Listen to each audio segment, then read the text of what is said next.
हाँ तो मित्रों, कंटिन्यू आगे जारी रखता हूँ मैं। यदि हिंदू धर्म शास्त्रों का निष्पक्ष रूप से अध्ययन किया जाता तो यह बात स्वतः स्पष्ट हो जाती कि इन धर्म शास्त्रों में वर्णित कुछ बातों की विचारधाराएं हिंदू समाज की इस असमानता की, विशेषता की विचारधारा की स्थापना, प्रचार एवं प्रसार में सहायक सिद्ध हुई है तथा इन विचारधाराओं का रचयिता काल्पनिक देवताओं या ईश्वर को बताकर इस असमानता की विचारधाराओं का जन्मदाता एवं प्रचारक स्वयं ईश्वर एवं काल्पनिक देवताओं आदि को ही बना दिया जाता है, जिसके कारण हिंदू समाज में ईश्वर के नाम पर सदियों से बहुसंख्यक वर्ग का शोषण होता आ रहा है, जबकि इन हिंदू धर्मशास्त्रों में ऐसी विचारधाराओं की रचना स्वार्थी वर्गों द्वारा अपने हितों में की गई है। इनके अतिरिक्त इन धर्म ग्रंथों में बहुत सी अनैतिक, असामाजिक एवं अमानवीय बातों का भी उल्लेख मिलता है, जिनके प्रचार व प्रसार से हिंदू समाज में बुराइयां पैदा हुई हैं और हिंदू समाज की प्रगति अवरुद्ध हुई है। भारतीय संविधान के लागू हुए लगभग अब तो ज़्यादा हो गए 60, 70, 80, 90 वर्ष व्यतीत हो चुके हैं, परंतु अत्यंत दुख की बात है यह है कि भारतीय संविधान को लागू हुए लगभग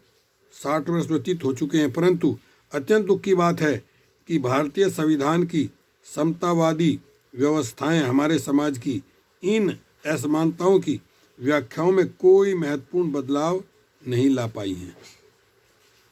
जिसके कारण हमारे देश का सही दिशा में तीव्र गति से विकास नहीं हो पा रहा है। इसलिए स्वाभाविक रूप से यह जानने की इच्छा हो जाती है कि इन असमानता की व्यवस्थाओं के स्थान पर भारतीय संविधान की व्यवस्थाओं के स्थापित न होने के क्या कारण हैं और इन कारणों को किस प्रकार दूर किया जा सकता है। इसी उद्देश्य को लेकर मैं इस विद्वान की पुस्तक, इन्होंने M.K. संत जी ने इस पुस्तक की रचना की है, परंतु मनुष्य की सोच एवं उसके सामाजिक वातावरण के प्रभाव के कारण कभी कभी पुस्तक के लिखने के उद्देश्य को समझने में संदेह एवं भ्रम पैदा हो सकते हैं। इसलिए यदि ये पुस्तक की कोई बात किसी व्यक्ति को अरुचिकर लगे अथवा भ्रमवश या संदेहवश किसी पाठक की भावना को ठेस पहुँचे तो मुझे क्षमा मांगने में कोई आपत्ति नहीं होगी, परंतु ऐसे उत्पन्न भ्रम एवं संदेह के संबंध में पूर्ण विवरण देकर लेखक से स्थिति स्पष्ट करना उचित होगा, जिससे पाठक का भ्रम अथवा संदेह दूर हो सके। साथ ही साथ सभी पाठकों से अनुरोध है कि वे कृपया इस पुस्तक की उपयोगिता के संबंध में अपने विचार बताते हुए सुझाव भी देने का कष्ट करें, जिससे भविष्य में लिखी जाने वाली अन्य पुस्तकों के लिखते समय उन सुझावों का ध्यान रखा जा सके। मुझे आशा है कि सामाजिक परिवर्तन के उद्देश्य की पूर्ति हेतु अपेक्षित समतामूलक समाज के निर्माण में ये पुस्तक किसी न किसी रूप में सहायक सिद्ध हो सकेगी।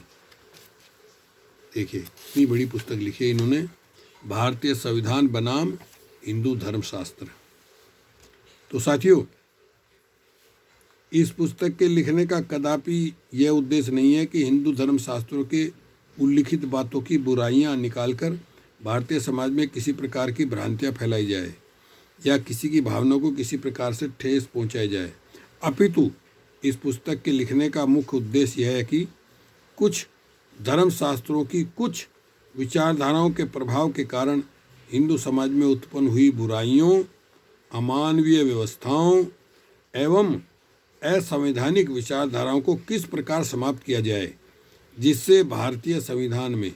वर्णित संवैधानिक विचारधाराओं की शीघ्र स्थापना हो सके और हमारे देश में समतावादी समाज के निर्माण हेतु उपयुक्त वातावरण पैदा हो सके। ये है उद्देश्य लेखक का। इस पुस्तक के लिखने और प्रकाशित कराने में आर्थिक लाभ का कोई दृष्टिकोण नहीं है, अपितु सामाजिक व्यवस्थाओं में सुधार लाने हेतु यह पुस्तक प्रकाशित कराई गई है। इसलिए इस पुस्तक की सहयोग धनराशि इस पुस्तक के प्रकाशन में व्यय की गई वास्तविक धनराशि से कम रखी गई है। सभी को साधारण नमन। ये लिख रहे हैं KM संत जी। तो साथियों,